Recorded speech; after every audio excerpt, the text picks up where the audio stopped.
தமிழ் தேசிய பாவலர் பெருமதிப்பிற்குரிய தோழர் தணிகை செல்வன் அவர்களின் நினைவை போற்றி நடைபெற்று கொண்டிருக்கிற இந்த வீர வணக்க நிகழ்வை முன்னின்று நெறிப்படுத்தி கொண்டிருக்கிற தம்பி பாவலன் அவர்களை, முன்னிலை வகித்து சிறப்பித்துக் கொண்டிருக்கிற கட்சியின் துணை பொதுச் செயலாளர் வன்னியரசு அவர்களை, தலைமை நிலைய செயலாளர் தகடூர் தமிழ்ச்செல்வன் அவர்களை, தலைமை நிலைய செயலாளர் பாலசிங்கம் அவர்களை, தலைமை நிலைய செயலாளர் இளஞ்சேக்குவேரா அவர்களை, இந்நிகழ்வுக்கு பெருமை சேர்க்கக்கூடிய வகையில் தோழர் தணிகை செல்வன் அவர்களை பாராட்டி கவிதை அஞ்சலி செய்து அமர்ந்திருக்கிற திரைப்பட பாடலாசிரியர் புரட்சி கனல் கால பெருங்கவி இளையக்கம்பன் அவர்களை,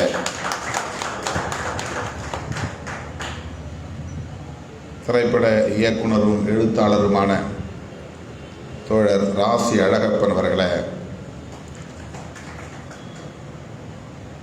பொதுப்பள்ளிக்கான மாநில மேடையின் பொதுச் செயலாளர் தோழர் பிரின்ஸ் கஜேந்திர பாபு அவர்களை, தமிழ் உரிமை கூட்டமைப்பின் செயலாளர் தோழர் காஞ்சி அமுதன் அவர்களை, தமுக அமைப்பின் மாநில துணைத் தலைவர்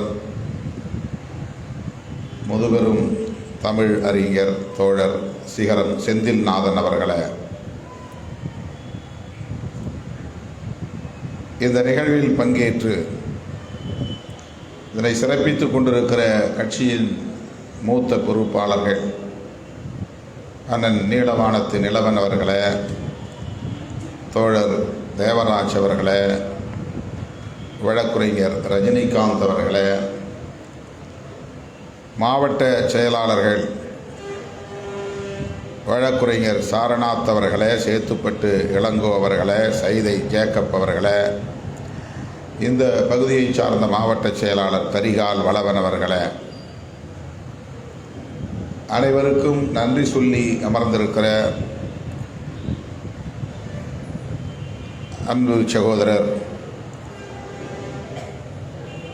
சிங்காரவேல் தணிகை செல்வன் அவர்களை, இந்த மேடையில் முதன்முறையாக வருகை தந்து இந்த மேடைக்கு சிறப்பு சேர்த்திருக்கிற ஐயா தணிகை செல்வன் அவர்களின் அருமை துணைவியார் அன்னை குப்பம்மாள் அவர்களை,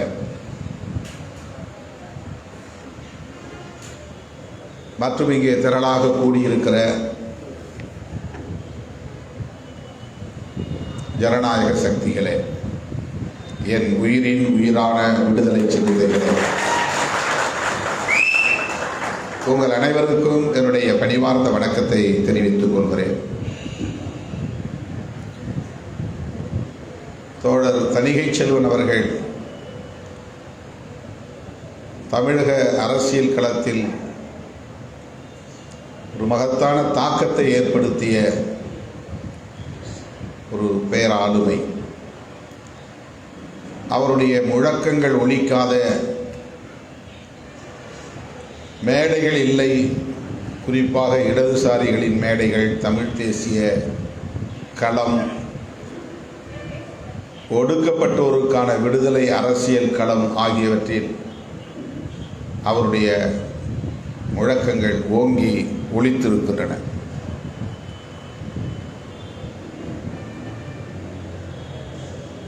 அவர் 80 வயதை கடந்த ஒரு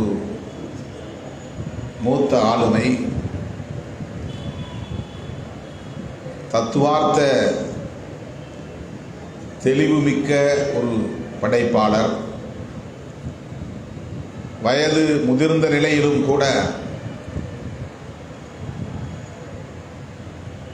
கொள்கை கோட்பாடுகளில் அவருக்கு இருந்த பிடிப்பு, தீவிரம் நமக்கு வியப்பை தரும். அத்தகைய ஒரு பேராளுமையை இன்றைக்கு தமிழ் சமூகம் இழந்திருக்கிறது.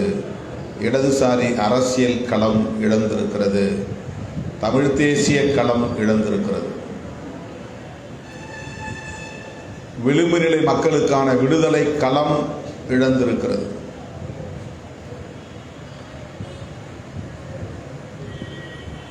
அவர் காலமாவதற்கு சில நாட்களுக்கு முன்பு அல்லது ஓரிரு வாரங்களுக்கு முன்பு உடல்நலம் குறித்து என்னோடு பகிர்ந்து கொண்டார். அவருடைய இல்லம் தேடி நான் போயிருந்தபோது மருத்துவமனையிலே அனுமதித்து அவருக்கு உரிய சிகிச்சை அளிக்க வேண்டும் என்று விரும்பினோம். அதன்படி ஒரு நாள் வேளச்சேரிக்கு திடுமென வந்துவிட்டார். எதிர்பாரா சூழலில் அவர் வந்துவிட்டார். உடனடியாக நான் மாண்புமிகு மக்கள் நல்வாழ்வுத்துறை அமைச்சரை தொலைபேசியிலே தொடர்பு கொண்டு கலைஞர் நூற்றாண்டு நினைவு மருத்துவமனையில் அவரை அனுமதிப்பதற்கான உதவியை கோரினேன். உடன் இயக்கத் தோழர் ஒருவரையும் அனுப்பி வைத்தேன். அவர் மருத்துவமனையில் மருத்துவம் எடுத்துக் கொண்டிருக்கிறார் என்றுதான் எண்ணிக்கொண்டிருந்தேன். ஆனால் சில நாட்களில் அவர் காலமாகிவிட்டார் என்று சொன்னதும் எனக்கு திடுக்கென்றிருந்தது. பெரும் அதிர்ச்சியாக இருந்தது. நல்ல நடமாட்டத்தோடு இருந்தார். சற்று செவித்திறன் குறைபாடு இருந்ததே தவிர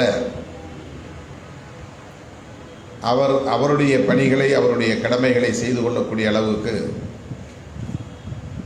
உடல் வலிமையோடு தான் இருந்தார். இன்னும் படித்து கொண்டே இருந்தார். எழுதி கொண்டே இருந்தார். நிறைய செயல் திட்டங்களை, கனவு திட்டங்களை கொண்டிருந்தார். அவருடைய நூல்கள் இன்னும் சில வெளியிட வேண்டி உள்ளன. ஏற்கனவே பதிப்பித்த நூல்களை திருப்பி பதிப்பிக்க வேண்டும். அதுவும் கரிசல் பதிப்பகத்தில் தான், விடுதலை சிறுத்தைகளின் கரிசல் பதிப்பகத்தில் தான் பதிப்பிக்க வேண்டும். அவற்றை வெளியிட வேண்டும். அந்த நிகழ்வில் தமிழகத்தின் முதல்வர் மாண்புமிகு தளபதி ஸ்டாலின் பங்கேற்க வேண்டும். அதனை திருமாவளவன் தலைமை தாங்கி நடத்த வேண்டும். இதுதான் அவருடைய ஆசையாக இருந்தது. ஒரு முறை அவரை நான் அழைத்து கொண்டு போய் முதல்வரை சந்திக்கவும் வைத்தேன். சில மாதங்களுக்கு முன்பு அன்றைய சூழலில் முதல்வர் என்னால் இப்போதைக்கு கலந்து கொள்ள இயலாத சூழல் இருக்கிறது என்று கூறினார். ஆட்சி மாற்றமா அடிப்படை மாற்றமா என்கிற ஒரு நூல், ஆட்சி மாற்றமும் அடிப்படை மாற்றமும், இந்த நூல் எப்போதே எழுதி முடித்து விட்டார். என்னுடைய அணிந்துரைக்காகவே அதை வெளியிடாமல் நிலுவையில் வைத்திருக்கிறார். இந்த ஒரு புத்தகத்திற்கு நான் அணிந்துரை எழுதுவதற்கு ஒப்புக்கொண்டேன். சில பக்கங்கள் எழுதி முடித்தேன். ஆனால் அது முழுமை பெறவில்லை. நான் இன்னும் எழுத வேண்டி இருக்கிறது. முழுமையாக எழுதி தருகிறேன் என்று அவருக்கு சொல்லி இருந்தேன். ஆனால் அப்படி சொல்ல இயலாமல், அப்படி எழுத இயலாமல் போய்விட்டது. அது அவருக்கு மிகப்பெரிய வருத்தமும் கூட.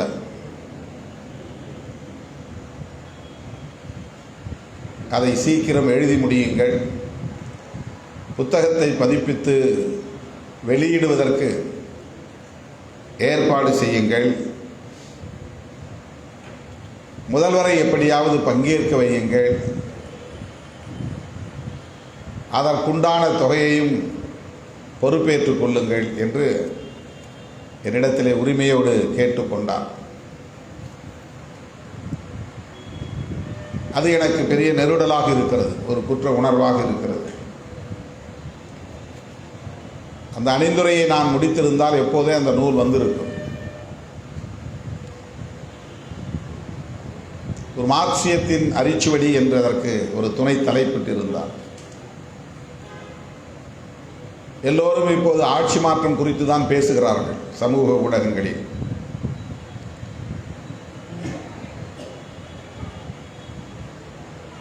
காங்கிரஸ் ஆண்டது போதும், பிஜேபி ஆளட்டும் என்று விரும்புவது ஆட்சி மாற்றம்.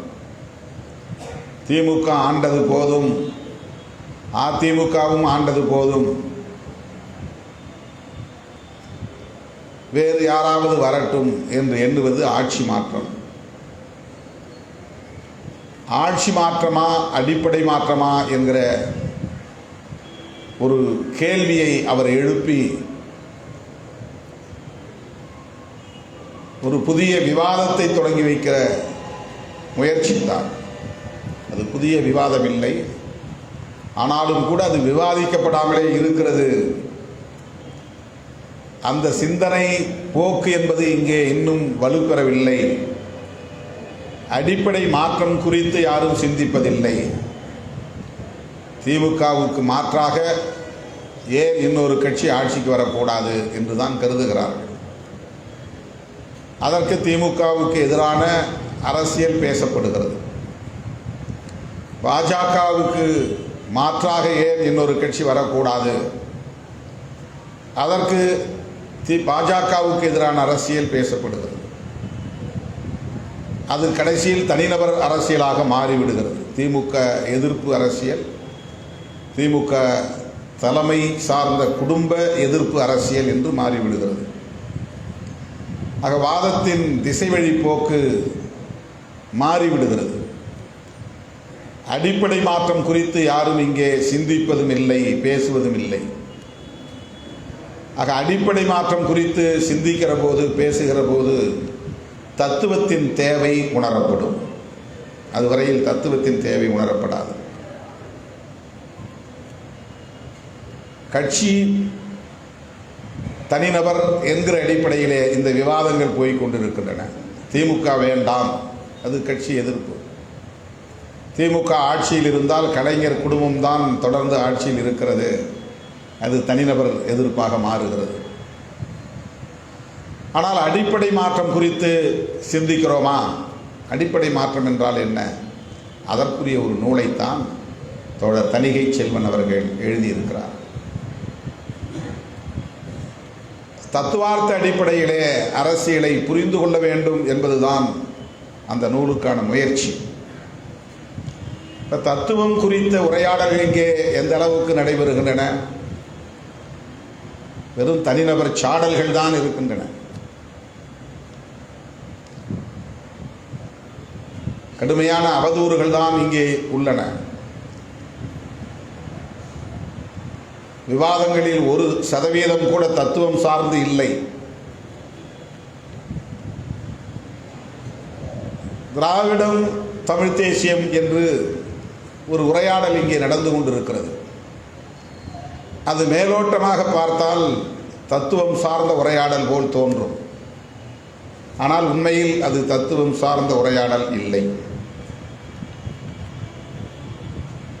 தேசியவாதம் என்று எதை நாம் சொல்லுகிறோம், எப்படி புரிந்து கொள்ளுகிறோம் என்பதிலிருந்துதான் இதை நாம் அணுக வேண்டும். தேசியவாதம் என்பதுதான் ஒரு பிலாசபி, ஒரு தத்துவம். அந்த தேசியவாதத்திற்குள் தான் தமிழ் தேசியம் என்பது அடங்குகிறது. தேசியவாதத்திற்குள் தான் பாரதிய ஜனதா பேசுகிற இந்து தேசியவாதமும் அடங்குகிறது. தேசியவாதத்திற்குள் தான் காங்கிரஸ் காந்தி காலத்திலே பேசிய நாட்டினவாதம், இந்தியன் நேஷனலிசம் என்கிற தேசியவாதமும் அடங்குகிறது. எனவே அடிப்படையில் முதலில் நாம் தேசியவாதத்தை புரிந்து கொள்ள வேண்டும். தேசியவாதத்தை புரிந்து கொண்டால் திராவிடமா தமிழ் தேசியமா என்கிற உரையாடலே தவறு என்று புரிந்து கொள்ளலாம். அப்படி ஒரு உரையாடலே கூடாது. திராவிடம் என்பது ஒரு தேசியவாதமாக உருப்பெறவில்லை, வடிவம் பெறவில்லை. தமிழ் தேசியம் என்பது மொழி வழி தேசியம். தமிழ் தேசியம் என்பது மொழி வழி தேசியம் என்றால் தெலுங்கு தேசியம் என்பதும் உண்டு. அது இருக்கிறதா இல்லையா என்பது வேறு, அது உருப்பெற்றிருக்கிறதா இல்லையா என்பது வேறு. மலையாள தேசியம் என்பதும் உண்டு. தமிழ் தேசியம் உண்டு என்றால் இந்தி தேசியமும் உண்டு.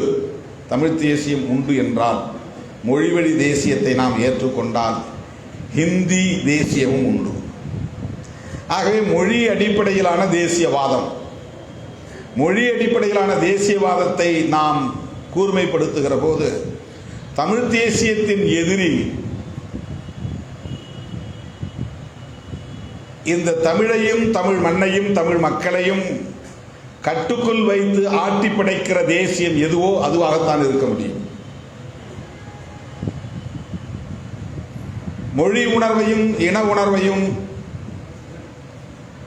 மக்கள் விடுதலையையும் ஏற்காத ஒரு தேசியம், மொழிவழி தேசியத்தை ஏற்காத ஒரு தேசியம் எதுவோ அதுதான் தமிழ் தேசியத்தின் எதிரியாக இருக்க முடியும்.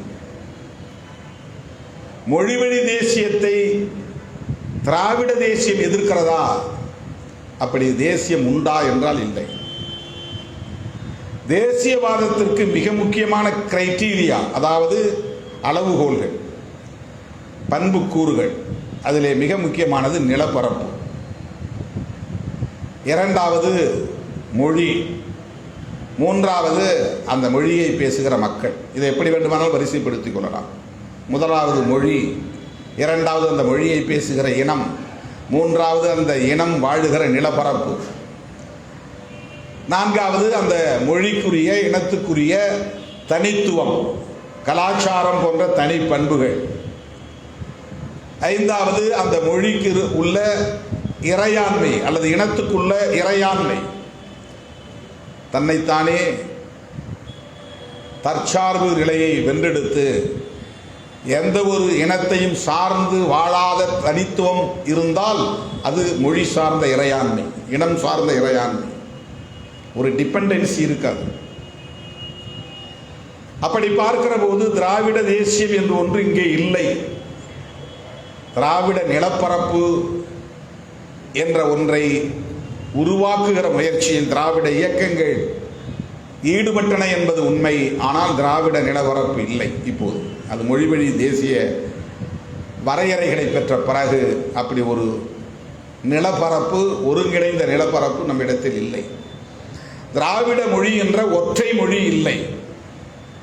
திராவிட மொழிகளின் ஐக்கியம் வேண்டுமானால் பின்னாளில் திராவிட தேசியம் என்று உருப்பெறலாம், உருவாக்க முயற்சிக்கலாம். ஆனால் இப்போது அது முடியாது, மொழிவழி தேசியம் உருவான பிறகு. எனவே திராவிட இனம் என்பது மொழிவழி இனத்தின் கூறுகளுக்குள் அடங்காது. மொழிவழி சார்ந்த இனக்கூறுகள் என்பது ஆங்கிலத்திலே எத்னிக் குரூப் என்று சொல்கிறார்கள். திராவிட இனம் என்பது ரேஷியல் குரூப். அது எத்னிக் என்கிற வரையறைக்குள் வராது. ஆனால் அதை எத்னிக் என்று தான் அழைக்கிறார்கள். அது வேறு. ரேஸ் என்பது வேறு, எத்னிக் என்பது வேறு. ஆகவே திராவிடம் என்பதற்கான நிலப்பரப்பு இல்லாத போது, திராவிடம் என்கிற ஒற்றை மொழி இல்லாத போது, திராவிடம் என்கிற ஓரினம் இல்லாத போது திராவிட தேசியம் என்ற ஒன்றே கிடையாது. ஒரு கற்பனாவாதத்தை முன்னிறுத்தி எதிரியாக காட்டி தமிழ் தேசியத்தை வளர்க்க இங்கே முற்படுகிறார்கள். அது வெற்றி பெறாது. தமிழ் தேசியத்தின் எதிரி யார் என்பதை முதலில் வரையறை செய்ய வேண்டும். தமிழ் தேசியம் என்பது தேசத்திலிருந்துதான், தமிழ் தேசத்திலிருந்துதான் உருவாக்க முடியும்.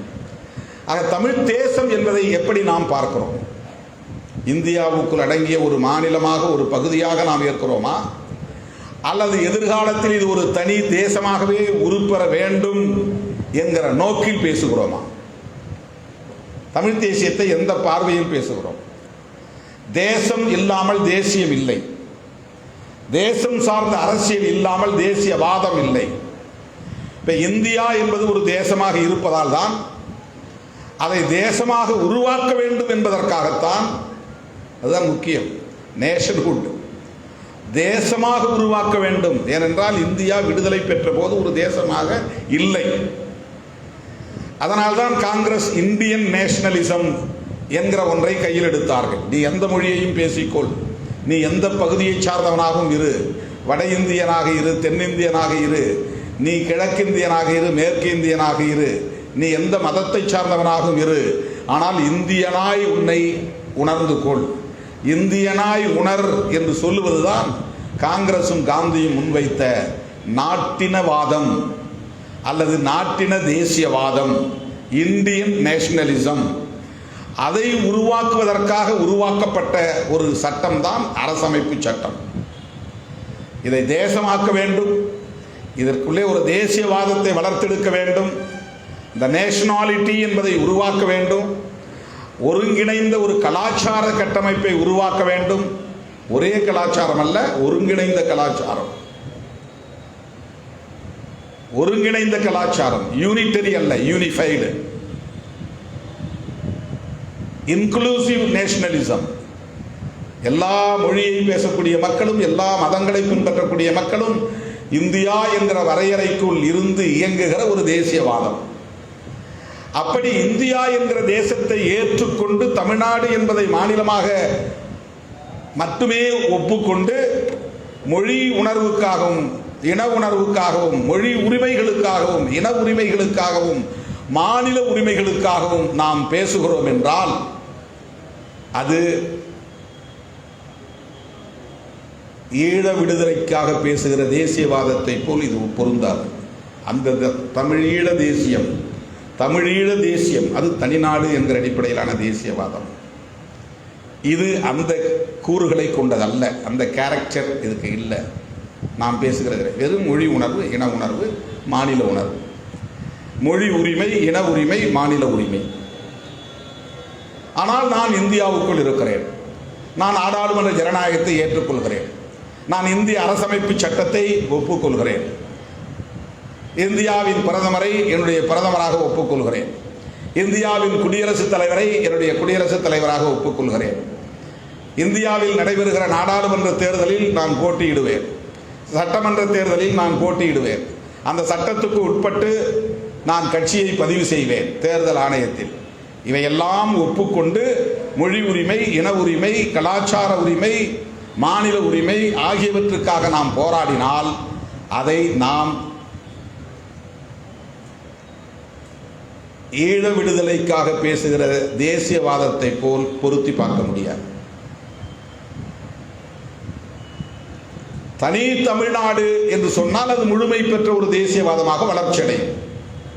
இப்போது நாம் பேசுகிறோம், இப்போ விடுதலை சிறுத்தைகள் பேசுகிறோம். இதை எப்படி பார்க்கிறோம் என்றால், நான் முதலில் சொன்னதைப் போல இந்தியாவை ஒரு தேசமாக ஏற்றுக்கொண்டு இந்திய அரசமைப்பு சட்டத்தை ஏற்றுக்கொண்டு அதன் அடிப்படையில் இந்தியா முழுவதும் இருக்கிற ஒவ்வொரு மொழிக்குமான உரிமைகளை பாதுகாக்க வேண்டும், ஒவ்வொரு மதத்திற்கான கலாச்சார உரிமைகளை அந்த மக்கள் விரும்புகிறபடி பாதுகாக்க வேண்டும், அதை சேதப்படுத்தக்கூடாது,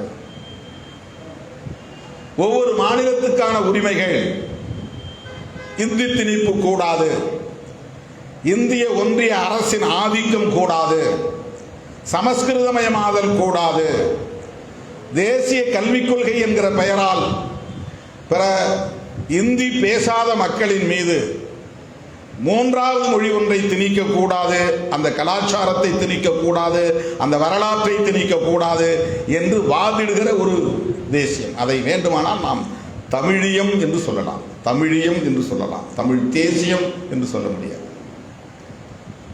தமிழியத்தில் தேசம் இல்லை, அது மொழி உணர்வோடு இன உணர்வோடு மட்டுப்பட்டு நிற்கிறது.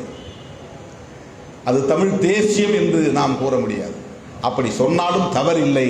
ஆனால் அது எப்படிப்பட்டதாக இருக்க முடியும் என்றால், ஒரு இன்க்ளூசிவ் நேஷனலிசம், எல்லா மொழிவழி தேசிய இனங்களும் ஒருங்கிணைந்து இந்தி திணிப்பை எதிர்க்கக்கூடிய வலிமை பெற்றதாக இருக்க வேண்டும், மாநில உரிமைகளை வென்றெடுக்கக்கூடியதாக இருக்க வேண்டும். ஆகவே பிற மொழி இனங்களின் மீதான வெறுப்பை உமிழக்கூடாது. இவன் தெலுங்கன், இவன் கன்னடன், இவன் வடுகன், இவன் வந்தேரி என்று நம்முடைய உண்மையான எதிரியை எதிர்ப்பதை விட்டு மடைமாற்றம் செய்கிற முயற்சி, அதுதான் இனவாதமாக போய் முடியும், இன வெறியாகவும் போய் முடியும்.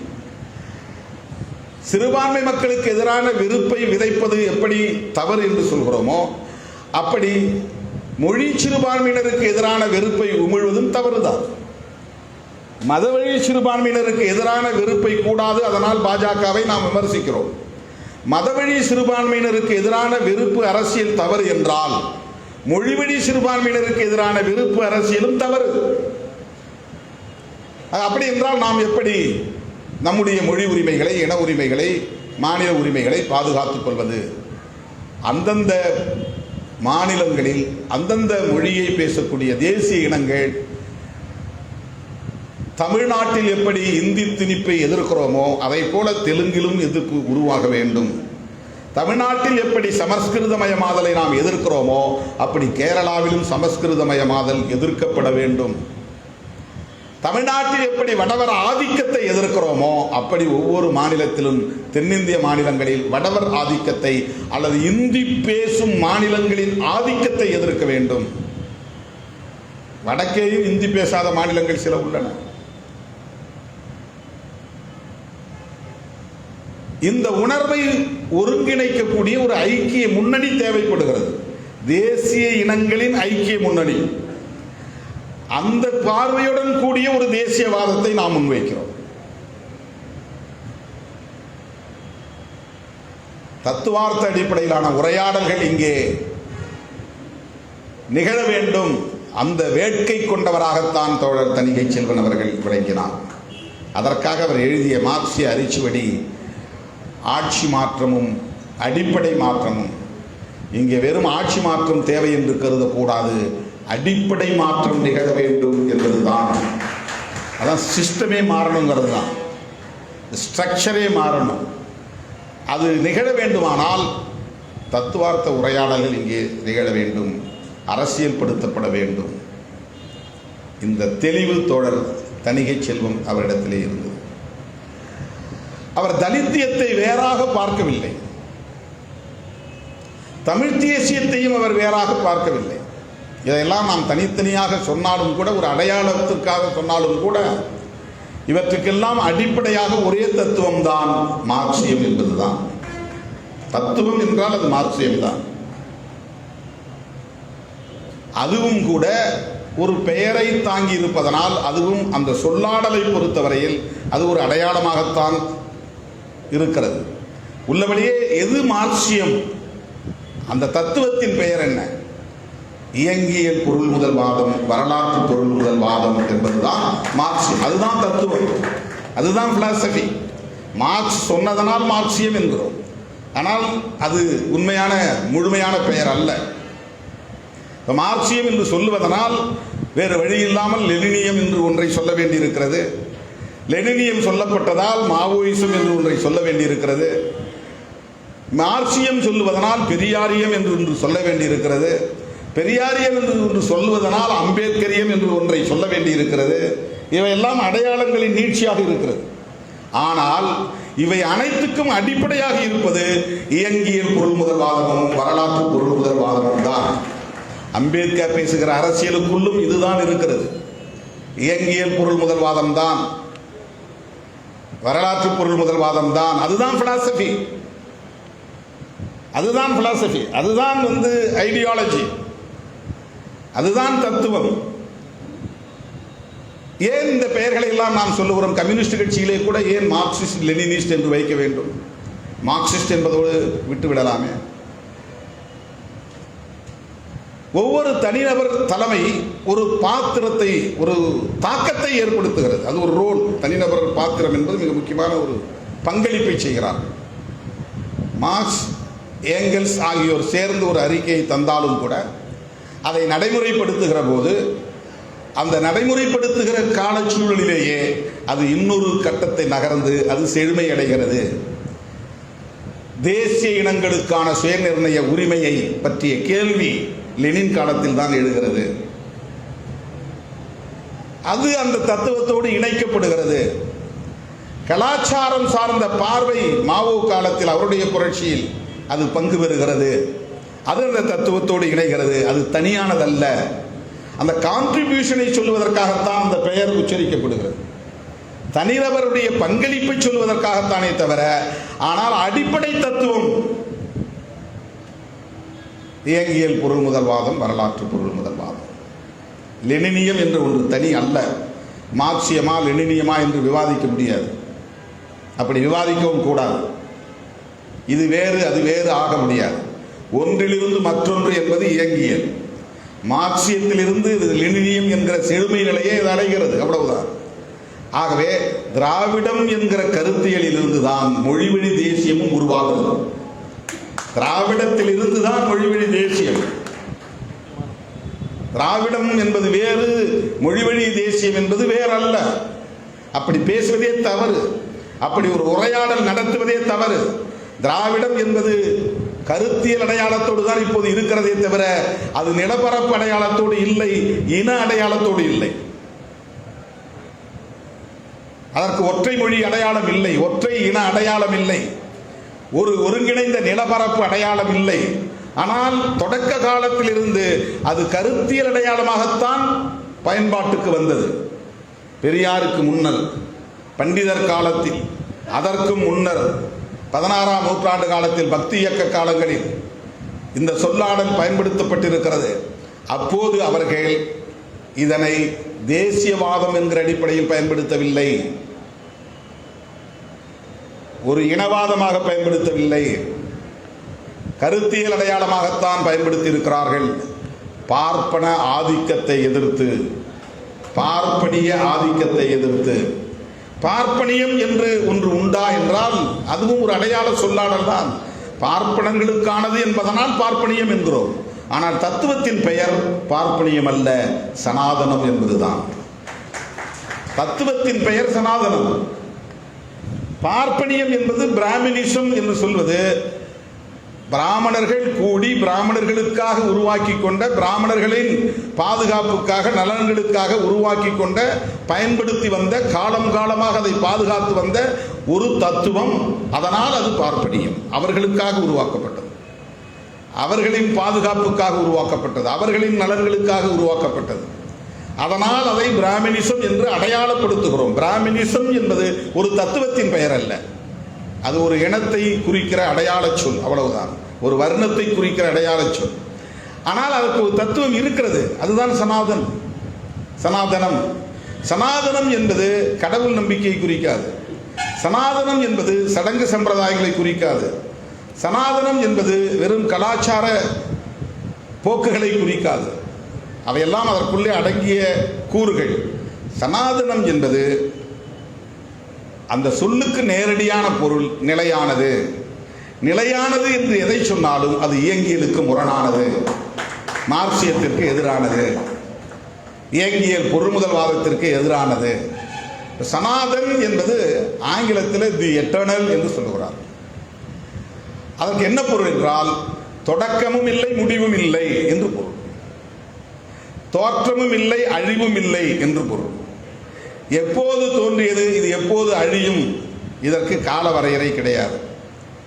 அப்படிப்பட்ட ஒரு தத்துவம். அது என்ன தத்துவம்? அவர்கள் அதை அடையாளப்படுத்துகிறார்கள் என்றால், பிறப்பின் அடிப்படையில் சமம் என்று எதுவும் இல்லை, பிறப்பின் அடிப்படையில் உயர்வு தாழ்வு உண்டு. ஆண் பெண் என்பது இயற்கை விதிகளின்படி உருவாகி இருக்கிற ஒன்று. ஆணாய் பிறப்பதும் பெண்ணாய் பிறப்பதும் இயங்கியல். அது எப்படி உருவானது என்று நீங்கள் விளக்க சொல்ல முடியாது. ஆணாய் பிறந்ததனால் அவன் மேலானவன், பெண்ணாய் பிறந்ததனால் அவள் கீழானவள் என்கிற இந்த பாகுபாடு இருக்கிறதே, இதுதான் சனாதனம். பிறப்பின் அடிப்படையில் உயர்வு தாழ்வை வலியுறுத்தக்கூடிய ஒரு கோட்பாடு சனாதனம். வர்ண பாகுபாடுகளை உருவாக்கி அதை நிலையானது என்று சொல்லுவது சனாதனம். வர்ணங்களின் அடிப்படையில் தொழிலை நிர்ணயித்திருப்பது சனாதனம். வர்ண அடிப்படையில் சடங்குகளை தீர்மானித்திருப்பது சனாதனம். வர்ண அடிப்படையில் கடவுள் நம்பிக்கையை உருவாக்கி அதற்கான வழிபாட்டு முறைகளை உருவாக்கி இருப்பது சனாதனம். ஆனால் அதற்கான பேசிக் பிலாசபி என்பது சனாதனம். இதெல்லாம் அதுக்கு பின்னால் உருவாக்கி கொண்ட ஒரு இன்ஸ்டிடியூஷனலைசேஷன், நிறுவனமயமாகிற போது உருவாகக்கூடிய விதிமுறைகள், வரைமுறைகள், இவையே சனாதனம் அல்ல.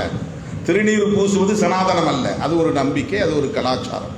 குங்குமம் வைப்பது சனாதனம் அல்ல, அது ஒரு விதிமுறை. சைவம்னா இப்படி தான் வச்சுக்கணும், இப்படி தான் கும்பிடணும், அது ஒரு வரையறை.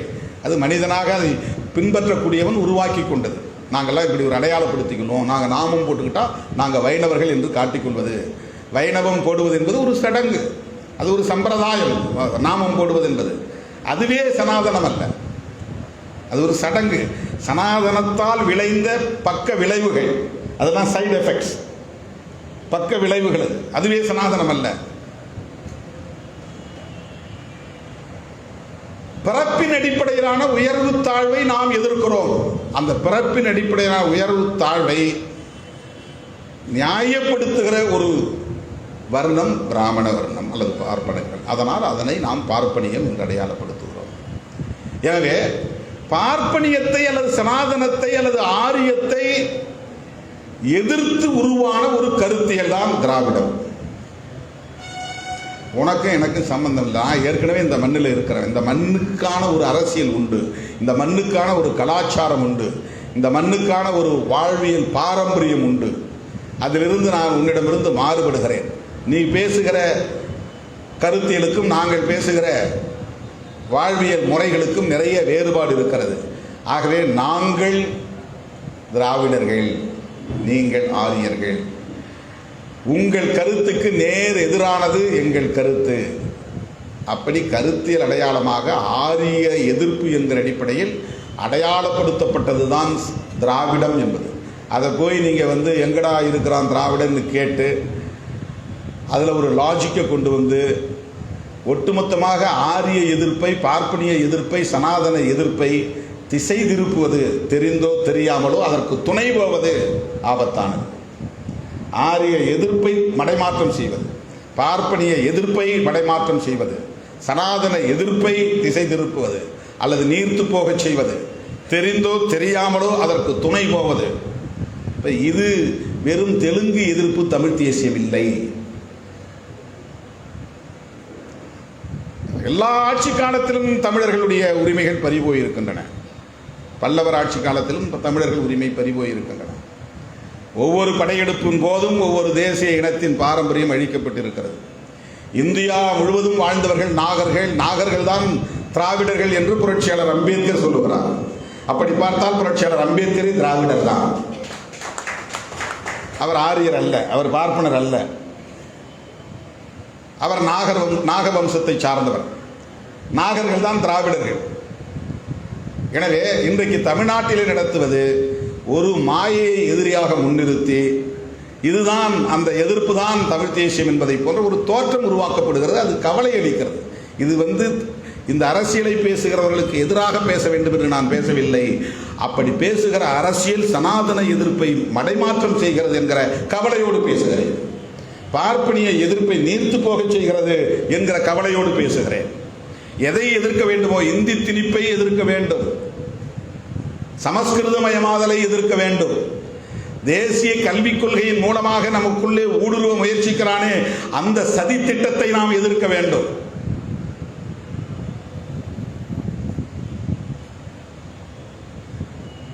இந்த புரிதல் தோழர் தணிகை செல்வன் அவரிடத்திலே உண்டு. தோழர் தணிகை செல்வன் அவர்கள் தலித்தியத்தை பற்றி பேசினார். தலித்தியத்தை பேசியதால் திருமாவளவனை அடையாளப்படுத்தினார் என்றால் திருமாவளவனை தோழர் தணிகை செல்வன் ஒரு தலித்தாக பார்த்து அடையாளப்படுத்தவில்லை. அந்த புரிதல் இருந்தால் தவறு. தலித்தையும் நம்ம இன்க்ளூசிவாக கொண்டுட்டு போகணும். அப்படி பார்த்தா திருமாவளவன் ஒரு தலித்து, ஏன் அவர் தலைமை தாங்கிட்டு போட்டுமே அப்படிங்கிற சிம்பத்தியில் அது சொல்லலை. அது பரிதாபப்பட்டு பச்சாதாபப்பட்டு ஒரு தலித்து தலைவராக இருக்கட்டும், நாம் அதை விட்டு கொடுப்போம் அப்படின்னு நினைச்சா அது சாதியவாதம், சாதி புத்தி. அது திருமாவளவனை தலித்தாக பார்த்து திருமாவளவன் தலித்து என்கிற அடிப்படையில் அவர் தலைமை தாங்கட்டும் என்று சொன்னால் அது சாதியவாத அணுகுமுறை. அதல்ல. பாட்டாளி வர்க்க தலைமைக்குள் திருமாவளவனும் அடங்குகிறார். அவரை இந்த தத்துவம் புறக்கணித்து விடக்கூடாது. தலித்தாக நினைத்து அவரை புறக்கணித்தால் அது தவறு என்கிற கண்டிப்பில் இருந்து திருமாவளவனை இணைக்கிறார். அவ்வளவுதான். அது இன்க்ளூசிவ் அப்ரோச். அது ஒரு இன்க்ளூசிவ் பாலிடிக்ஸ். ஜனநாயக சக்தியில் அனைவரையும் இணைக்க வேண்டும். அப்படி பார்த்தா தலித் சமூகத்தில் உள்ள ஒரு பெண் தலைமை தாங்குவதுதான் இன்னும் பொருத்தமாக இருக்க முடியும். ஏன்னா இங்கே ஒடுக்குமுறையில் அதிகமான பாதிப்புக்குள்ளாகி இருப்பவர்கள், பாலினத்தின் ஒடுக்குமுறையையும் சேர்த்து எதிர்கொள்ளக்கூடியவர்கள் பெண்கள். ஆக ஒரு பெண், தலித்தாக இருக்கிற ஒரு பெண் பாட்டாளி வர்க்க தலைமையை தாங்குகிற ஒரு ஆளுமையாக ஏன் இருக்கக்கூடாது என்று எழுப்புகிற கேள்வி தலித் என்பதற்காக அல்ல, பாட்டாளி வர்க்கத்தை சார்ந்த ஒடுக்குமுறைக்கு கூடுதலான பாதிப்புக்கு உள்ளாகி இருக்கக்கூடிய ஒரு பிரதிநிதித்துவம். அதுதான் அது ஒரு ரெப்ரசன்டேஷன், ஒரு பிரதிநிதித்துவம். ஆகவே தோழர் தணிகை செல்வன் அவர்கள் திருமாவளவனை ஒரு தலித்தாக பார்த்து அந்த அடிப்படையிலே அவர் ஏன் தலைமை தாங்கக்கூடாது என்று கேள்வி எழுப்பியதாக நான் உணரவில்லை. திருமாவளவனும் பாட்டாளி வர்க்கம் என்கிற வரையறைக்குள் வருகிற ஒருவர், ஒடுக்குமுறை, கூடுதலான ஒடுக்குமுறைகளை சந்தித்த ஒரு அடையாளமாக அவர் இருக்கிறார். எனவே அவரை நம்முடைய பாட்டாளி வர்க்க அரசியல் புறந்தள்ளி விடக்கூடாது, புறக்கணித்து விடக்கூடாது என்கிற கவலையில் இருந்து அவர் முன்மொழிந்ததே தவிர மார்க்சியம் வேறு தலித்தியம் வேறு என்று அவர் அதை அணுகியதாக நான் பார்க்கவில்லை. என்னுடைய புரிதல் தோழர் தணிகை செல்வன் அவர்கள் விடுதலை சிறுத்தைகள் கட்சியோடு மிக நெருக்கமான நட்புறவை பிற்காலத்தில் அவர் கொண்டிருந்ததற்கு அவர் சொல்லுகிற முக்கியமான காரணம், விடுதலை சிறுத்தைகள் கட்சியிலே ஏராளமான தோழர்கள் தத்துவார்த்த அடிப்படையில் விவாதிக்கக்கூடியவர்களாக இருக்கிறார்கள். அமைப்பாய் திரள்வோம் கட்டுரை தொடர்பாக என்னோடு தொலைபேசி மூலம் பல தோழர்கள் உரையாடி இருக்கிறார்கள் என்று பலமுறை மேடைகளில் அவர் பேசியிருக்கிறார். விடுதலை சிறுத்தைகள் கட்சியில் இடதுசாரி அரசியல் கூறுகள் அதிகம் தென்படுகின்றன, மார்க்சிய பார்வை இருக்கிறது. எனவே நான் விடுதலை சிறுத்தைகள் கட்சியை ஊக்கப்படுத்துகிறேன். இதுதான் அவருடைய நிலைப்பாடு. ஒரு தலித் என்ற அடிப்படையில் மட்டுமே அவர் அணுகியிருந்தால் எத்தனையோ தலித் இயக்கங்கள் தமிழ்நாட்டில் இருக்கின்றன, இந்திய அளவில் இருக்கின்றன. அப்படி அவர் அதை பார்க்கவில்லை. விடுதலை சிறுத்தைகள் கட்சியிலே இடதுசாரி அரசியல் கூறுகள் தென்படுகின்றன, மேலோங்கி இருக்கின்றன. சாதாரணமான மாவட்ட நிர்வாக அடுக்கில் இருக்கிற தோழர்கள் கூட அதை விவாதிக்கக்கூடிய அளவுக்கு தெளிவு பெற்றிருக்கிறார்கள் என்ற நம்பிக்கை அவரிடத்தில் இருந்தது. இந்த நம்பிக்கையின் வெளிப்பாடுதான் அவர் விடுதலை சிறுத்தைகளை ஊக்கப்படுத்தியதற்கான காரணம். அருமை தோழர்களே, நேரம் கடந்து நாம் தொடங்கியதற்காக வருத்தத்தை தெரிவித்து, விழிக்கிற போது தோழர் நமது கட்சியின் பொதுச் செயலாளர் தோழர் சிந்தனை செல்வன் அவர்கள் பெயரை உச்சரிக்கவில்லை, வருந்துகிறேன். தம்பி இளையாவையும் நான் விழிக்கவில்லை. சிந்தனை செல்வன், இளையா உள்ளிட்ட தோழர்களுக்கும் என்னுடைய வணக்கத்தை தெரிவித்து, தோழர் தணிகை செல்வன் அவர்கள் வெளியிட விரும்பிய நூல்களை கரிசல் பதிப்பகம் வெளியிடும். அப்போது இங்கே அமர்ந்திருக்கிற ஆளுமைகளை கட்டாயம் நாங்கள் அழைப்போம். குறிப்பாக ஆட்சி மாற்றமும் அடிப்படை மாற்றமும் என்கிற நூலை விரைவில் என்னுடைய அணிந்துரையோடு கொண்டு வருவோம் என்பதை தெரிவித்து இந்த வாய்ப்புக்கு நன்றி கூறி 27ஆம் தேதி தாம்பரத்தில் நடைபெறவுள்ள மாவீரரால் நிகழ்ச்சியிலும் தோழர்கள் பங்கேற்க வேண்டும் என்கிற வேண்டுகோளை விடுத்து விடைபெறுகிறேன். நன்றி, வணக்கம்.